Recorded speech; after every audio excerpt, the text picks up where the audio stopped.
పోతున్నాం ఈ చిన్న గుడిసెలలో.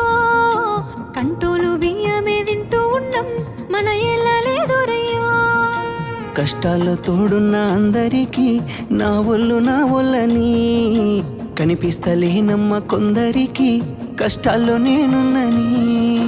నా ఒళ్ళు నీ ఒళ్ళు ఏమున్నది అన్ని కాగితాల బంధాలు అవి. కాగితాలే జీవితాలనుకొని అయినోళ్ళనే వదులుకుంటారయ్యా. బాగుంటే 10 మంది వస్తారయ్యో చుట్టాలే మన ఇంటికి. లేకుంటే వదిలేసి పోతారయ్యో అయినోళ్ళే ముమ్మాటికి. చూస్తున్న చుట్టంత కళ్ళతోని జరిగేది నాటకమే.